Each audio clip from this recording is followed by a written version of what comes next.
Hello students, welcome to my channel. इस video में हम डिस्कस करेंगे सीक्वेंस एंड सीरीज का next topic geometric progression. Okay, चलिए स्टार्ट करते हैं। सबसे पहले ज्योमेट्रिक प्रोग्रेशन की डेफिनेशन क्या है। एक हमारे पास सीक्वेंस है। ओके, सीक्वेंस का सिर्फ एक फर्स्ट टर्म ले लेंगे हम, दैट इज 3, और एक फिक्स्ड नंबर लेंगे। कोई भी फिक्स्ड नंबर ले सकते हैं आप, जैसे 2 ले लिया हमने, 3 ले लिया, 4 ले लिया, कोई भी ले सकते हैं हम। ओके, एक हमने फिक्स्ड नंबर लिया, दैट इज 2। क्लियर।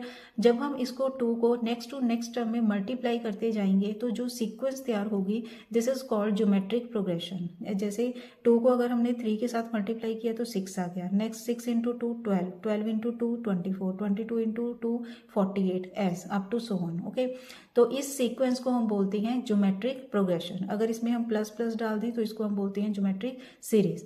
क्लियर, ये तो होगी सीक्वेंस ज्योमेट्रिक प्रोग्रेशन। क्लियर, तो इसमें क्या क्या आता है। एक तो इसमें फर्स्ट टर्म यूज करते हैं हम, और एक यूज करते हैं कॉमन रेशियो। ओके, जो एपी होती है उसमें यूज करते हैं हम कॉमन डिफरेंस, जो हम फर्स्ट सेकेंड एंड फर्स्ट को माइनस करके करते हैं। और इसमें हम यूज करेंगे कॉमन रेशियो, जो कैसे निकलेगा, जैसे A2 जो सेकेंड टर्म होगी, इसकी सेकेंड टर्म को फर्स्ट टर्म के साथ डिवाइड करके, या थर्ड टर्म को सेकेंड टर्म के साथ डिवाइड करके, मीन्स Tn माइनस जो भी Tn divided by Tn-1, means अगली टर्म डिवाइडेड बाय पिछली टर्म। ओके, तो डिवाइड करके जो हमारे पास रिजल्ट आता है, या ये भी कह सकते हैं जो फिक्स्ड नंबर ये हमने लिया हुआ है, इसी को हम बोलते हैं कॉमन रेशियो। और इसकी जनरल टर्म हम यूज करते हैं Tn is equal to A into common ratio raise to power n-1 to find all the terms. Okay, तो इसमें एक एक टाइप का हर एक क्वेश्चन करेंगे हम। तो फर्स्ट टाइप का क्वेश्चन तो यही है सिंपल, कि हमने 10th टर्म फाइंड आउट करनी है। सिंपल हमें ज्योमेट्रिक सीरीज गिवन है। ओके, देखिए जब हम सीक्वेंस सिंपल ऐसे लिखते हैं तो इसको हम ज्योमेट्रिक सीक्वेंस बोल देते हैं। जब हम इसमें एडिशन का साइन लगा लेंगे तो इसको हम बोलते हैं ज्योमेट्रिक सीरीज। क्लियर। अब सबसे पहले हम लिखेंगे इसमें Tn is equal to A into R raise to power n-1, where first term क्या है इसमें 5, एंड कॉमन रेशियो क्या है। देखो क्लियर है कि इसमें कॉमन रेशियो क्या आ रहा है 5, क्योंकि 25/5 5 आ गया, 125/5 आ गया, बाई 25 फिर 5 आ गया। ओके, तो कॉमन रेशियो कितना आ गया हमारे पास 5। तो ये सभी वैल्यूज को हम पुट करेंगे। हमने क्या निकालना है अब 10th टर्म, मीन्स T10 निकालना है हमने। Okay, now this is equal to A into R raise to power इसका एक माइनस, मीन्स 9 आ गया। ओके, तो इसकी वैल्यूज पुट कर देंगे सिंपली। A क्या है हमारे पास 5 multiply by and 5 raise to power 9, तो ये आ गया हमारे पास 5 रेज टू पावर 10। इसको आप सॉल्व भी कर सकते हैं, अदरवाइज ऐसे छोड़ना ऐसे भी छोड़ सकते हैं। ओके, जो भी आंसर हमें गिवन होगा तो उसके अकॉर्डिंग हम कर देंगे इसको। क्लियर स्टूडेंट्स, एक तो इस टाइप के क्वेश्चन होंगे जिसमें सिंपल हमें सीरीज गिवन होगी या सीक्वेंस गिवन होगी, एंड उसमें हमने या तो जनरल टर्म फाइंड आउट करनी है या कोई भी और टर्म फाइंड आउट करनी है। ओके, नेक्स्ट एग्जांपल है सेकंड टाइप के ये क्वेश्चंस होंगे जिसमें हमें कुछ टर्म्स की कंडीशन गिवन होगी, एंड उनको सॉल्व करके हमने उसमें से first term and common ratio निकालना होगा, एंड नेक्स्ट हमने कोई ना कोई और टर्म फाइंड आउट करनी होगी। ओके, जैसे ये फर्स्ट क्वेश्चन है हमारे पास, in a GP third term is 24 and sixth term is 192। जैसे इसमें कर देते हैं हम फर्स्ट एग्जाम्पल नंबर सेकंड का फर्स्ट पार्ट। इसमें देखिए थर्ड टर्म क्या है हमारे पास 24, तो हमने लिख लिया T3 is equal to 24, and sixth term is 192, तो हमने लिखा T6 is equal to 192। Clear, तो इसके अकॉर्डिंग फॉर्मूले के अकॉर्डिंग हमारे पास क्या आएगा AR² इज इक्वल टू 24, और इसके according AR raise to power 5 is equal to 192। Okay, तो हमने अब दोनों को, क्योंकि ये दोनों में से A कैसे कैंसिल होगा अगर हम दोनों इक्वेशंस को डिवाइड करेंगे। Okay, then dividing both equations, तो हमारे पास आ गया AR5 divided by AR² is equal to 192 divided by 24। Clear, then A के साथ ए कैंसिल हो गया, और ये बनेगा हमारे पास RQ इज इक्वल टू, जब हम इसको डिवाइड करेंगे, ये मैंने क्वेश्चन सॉल्व किया हुआ है, तो ये हमारे पास आ जाएगा 8। ओके, देन R की वैल्यू क्या आएगी, this is cube of 2। Okay, तो ये आ गया हमारे पास 2, R की वैल्यू आ गई 2, तो R की वैल्यू को हम पुट करेंगे इसमें, तो हमारे पास आ जाएगी A की value, A is the first term, तो हमारे पास आ गया A इंटू 2 स्क्वायर आ गया 4 is equal to 24, this will be A is equal to 6 आ गया। ओके, A की वैल्यू आ गई 6, देन अब हमने क्या निकालना है, find 10th term. 10th term निकालनी है, means D10 is equal to A into R raise to power 9 and this is equal to A कितना है 6 मल्टीप्लाई बाय R कितना है 2 रेज टू पावर कितना आ गया 9, okay, and this is equal to, देखिए 3 multiply by 2 raise to power 10 आ गया, देन 3 मल्टीप्लाई बाय, अब देखिए 2 रेज टू पावर 10 होता है 1024। जब इसमें हम मल्टीप्लाई करेंगे 3 को तो ये हमारे पास आ जाएगा 3072, ओके, ये आ गया हमारा आंसर। क्लियर स्टूडेंट्स, इसको करके देख लेना एक बार, 12, 6, 7 यही आ जाएगा ये, ओके। अब हम करेंगे इसका सेकंड पार्ट, जो थोड़ा डिफरेंस है इसमें दोनों में।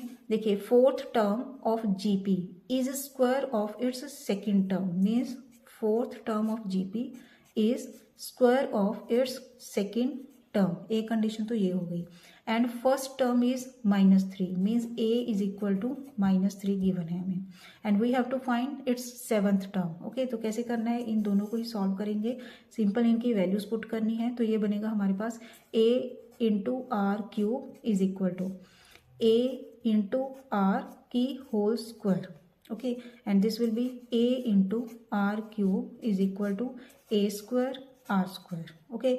जब हम इनको डिवाइड करेंगे तो हमारे पास ये आएगा ए आर क्यूब, चाहे इसको इधर शिफ्ट कर लो सॉल्व करने के लिए, दिस इज इक्वल टू 1 आ गया, देन ए के साथ ए कैंसिल हो गया, ए का आ गया, और इसके साथ ये हो गया आर आ गया, ओके। तो आर इज इक्वल टू कितना आ गया ए, एंड ए की वैल्यू क्या है हमारे पास -3, तो आर की वैल्यू भी कितनी आ गई -3, ओके। एंड हमने क्या फाइंड आउट करना है इसमें, find its 7th term, then T7 is equal to कितना आएगा AR6 and this is equal to A कितना है -3 into -3 raise to power 6 and this is equal to -3 raise to power 7। तो इसको हम जब मल्टीप्लाई करेंगे, पहले तो ये नेगेटिव ही आएगा, एंड जब इसको मल्टीप्लाई कर देंगे तो ये आ जाएगा 2187, ओके, ये आ गया हमारा आंसर। क्लियर स्टूडेंट्स, एक टाइप का क्वेश्चन और रह गया लास्ट, तो ये ज्योमेट्रिक प्रोग्रेशन आपकी खत्म हो जाएगी इसमें, ओके। नेक्स्ट एग्जाम्पल नंबर 3 है, जिसमें से हमने निकालना है कि ज्योमेट्रिक सीक्वेंस की कौन सी टर्म 729 होगी, ओके। हमारे पास ये सीक्वेंस गिवन होगी, जीपी गिवन होगी, और हमें फाइंड आउट करना है कि हमें कोई भी नंबर दे देंगे, जैसे 729 है यहाँ, तो ये जो टर्म, ये कौन सी टर्म की वैल्यू है, ये 729, ओके, ये हमने फाइंड आउट करना है। पहले तो हम जनरल फॉर्मूला ही लगाएंगे, Tn is equal to AR raise to power n-1। अब हमें ये n फाइंड पता नहीं है, तो इसको हम लिख देंगे this is equal to 729। Now here first term is √3 and common ratio is also √3, divide raise to power n-1 is equal to 729। इसको हमने डिवाइड कर दिया, देखिए 3/√3 आ गया, रैशनलाइजिंग कर देंगे, √3/√3, तो ये बनेगा 3√3/3 इज इक्वल टू √3, ये आ गया कॉमन रेशियो। क्लियर, अब √3 रेज टू पावर कितना आ जाएगा n, क्योंकि n-1 प्लस 1 कितना बनेगा n आ गया, इज इक्वल टू 729।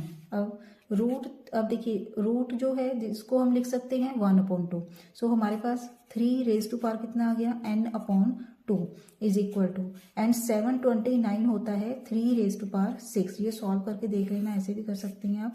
729 ये आ जाएगा हमारे पास 3 आ गया, 381, ओके। ये मीन्स नेक्स्ट करते करते आपको पता चल जाएगा, ये बनेगा हमारे पास 3 रेज टू पावर 6, ओके। 3 ये आ गया 1 2 3 4 5 6, तो 3 रेज टू पावर कितना बन गया 6। क्लियर, नाउ अब देखिए बेस सेम हो गई, जब बेस सेम हो जाए तो उनकी पार्ट्स को हम इक्वेट कर सकते हैं, तो हमारे पास आ गया this implies n/2 is equal to 6 and this implies n is equal to 12। तो हमारे पास कौन सी टर्म होगी, ये 12th टर्म, ओके, यही आंसर आ जाएगा।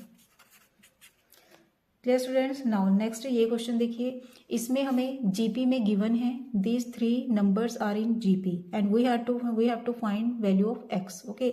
अगर जीपी में है ये तीनों नंबर्स, तो इसमें हम कैसे लिख सकते हैं, x/, -2/7 is equal to -7/2/x। Okay, means इन दोनों की रेशियो इज इक्वल टू इन दोनों की रेशियो। ओके, तो हमारे पास आ गया क्रॉस मल्टीप्लाई करके x² is equal to -2/7 multiply by -7/2 and this will be 1। So x की वैल्यू हमारे पास आ गई +-1, ये दोनों ही आ सकती हैं।